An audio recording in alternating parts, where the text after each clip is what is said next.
Hey, my name's Paul Manning. I'm an undercover police officer. I infiltrated the Mafia and the Hells Angels at the same time. Wrote a book about it, 1078, and I'm chatting with Staxx.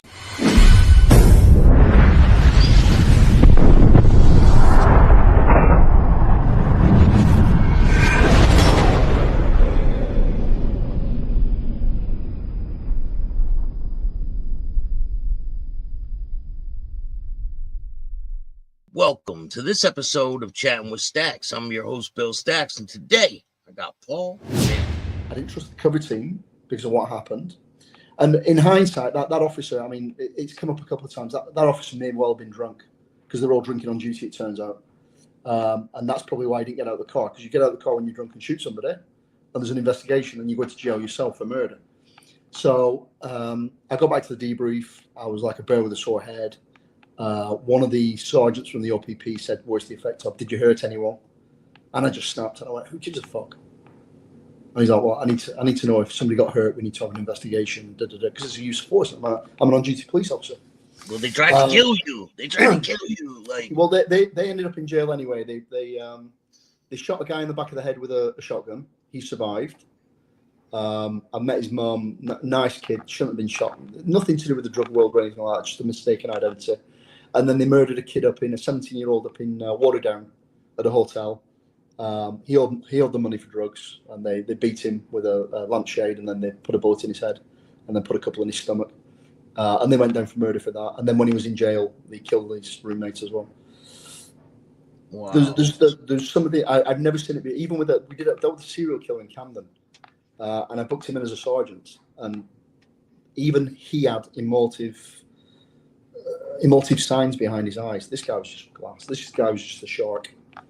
Just no compassion whatsoever, no empathy, just bump. But we had a couple of run-ins with him. We had a nasty run-in with him at his house, which turned into a fight, and it was badly managed from the start. It really was. So after this fight takes place, you're not trusting your team. Where does it go from there? So we carry on. The Hells Angels stopped speaking to me. The Hells Angels approached the Mafia and said, "This guy's a cop. We've been told this guy's a cop." The Mafia go, "Not a fucking chance." And I carry on working with the Mafia. Very occasionally I'd speak to the Hells Angels, but very, very occasionally, because they still weren't too sure. I mean, they'd accused me of being a cop. They'd sent these guys after me. It turns out these guys came from the HA, believe it or not. Oh, so the Hells Angels sent these guys. So the Hells Angels sent these guys. So when I spoke to Lou Malone, maybe 2013, October 2013, way after this undercover operation had finished, and he's the one that told me that I was sold out by a police inspector. And he confirmed that these guys were sent specifically to scare me off. Only these guys don't scare people off, they kill people. I mean, the Mafia use the Hells Angels. The Hells Angels use the gangbangers. And the gangbangers are disposable as far as everyone's concerned, which is, they're the young kids that are come from poor houses and have no other option than to get involved in drugs. So they are. Whereas the Mafia have other options. I mean, the parents are rich. They're not. These aren't poor families. The Hells Angels probably the same as the gangbangers.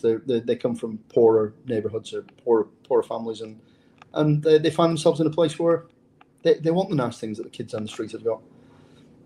So while you're out there, are there murders going on between the Hells Angels and rivals? No, it was a pretty peaceful time. I think the only issue was close to a murder. The incident started while I was undercover, and then when the operation finished, so the incident went over a year period. So effectively, you've got a kid that owes money to somebody, and they come to collect, and the kid says, "Listen, I don't have it, and I'm a connected guy," and this other guy says, "I'm a connected guy. I'm connected to the bikers."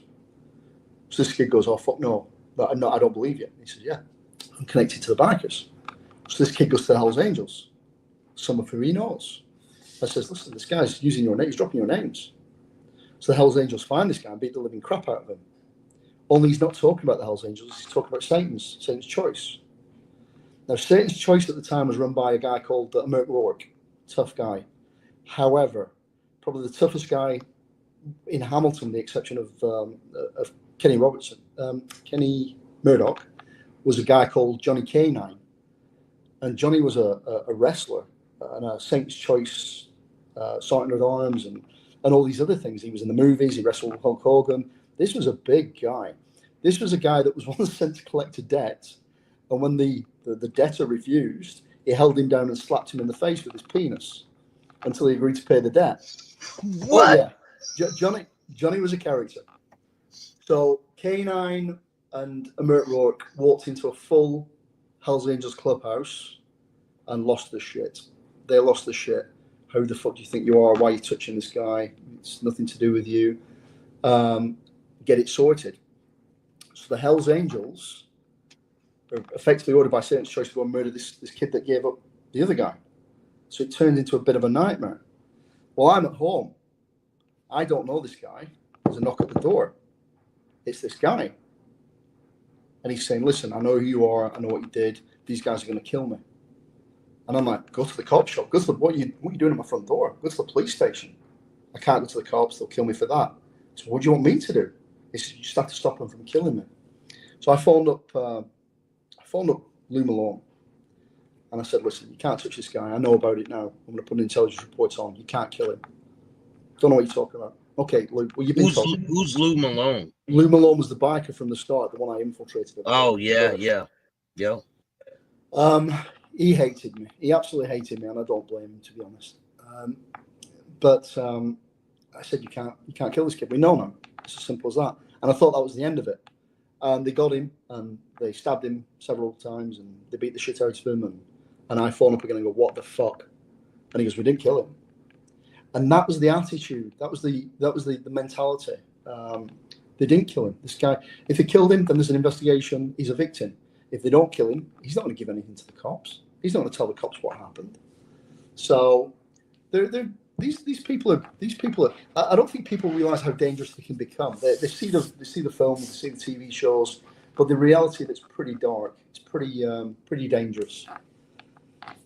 Who do you think's more dangerous, the mafia members or the bikers? I could have a good time with the mob. You go out with the mob, you can have a good time.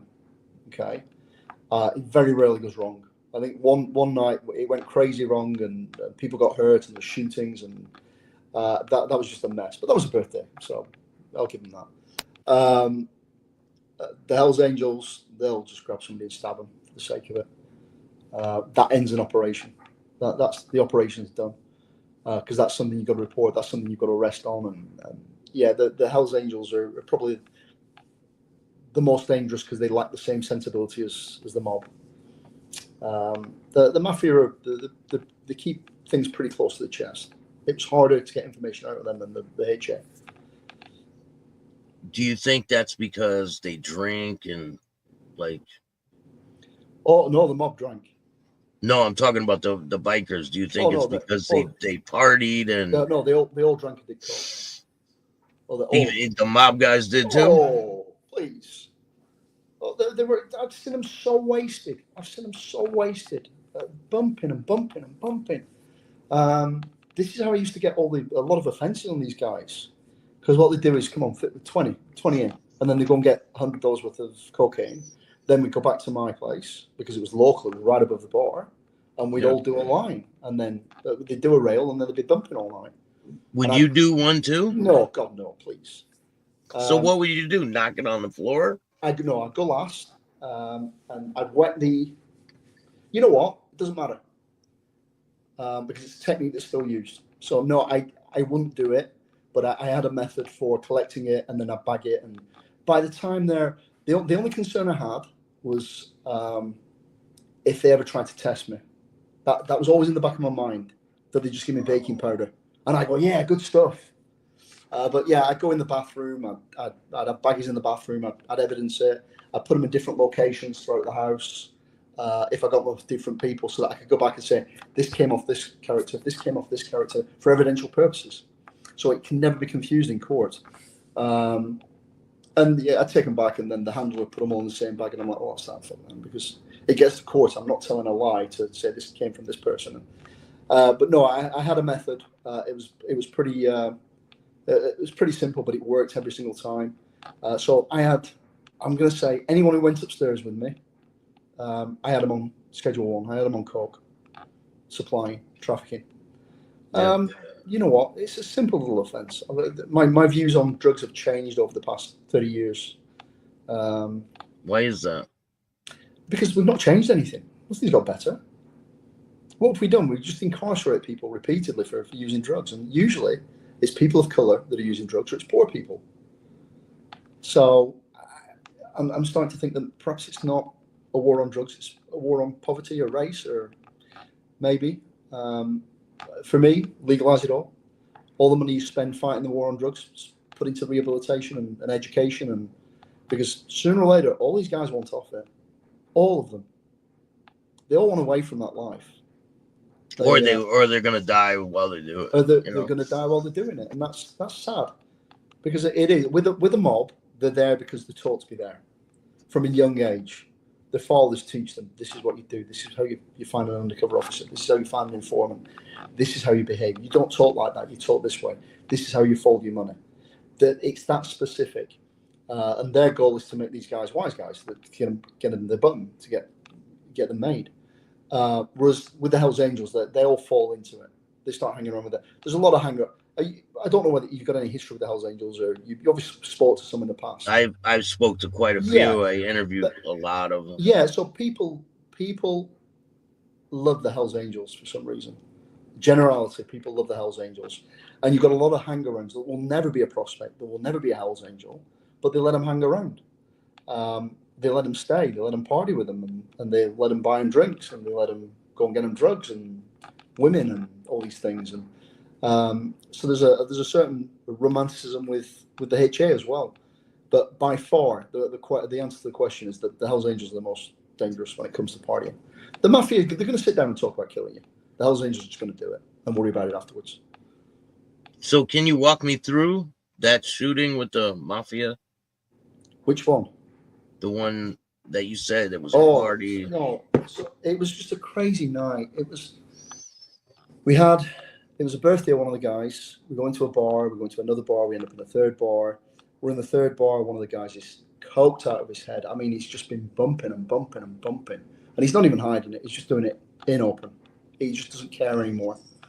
And then some girls walk in and he corners one of the girls, and he goes and tells her he's in the Mafia and she's coming back to his place, kind of thing. And she's crying her eyes out, and I just can't do that. So I grabbed him by the neck.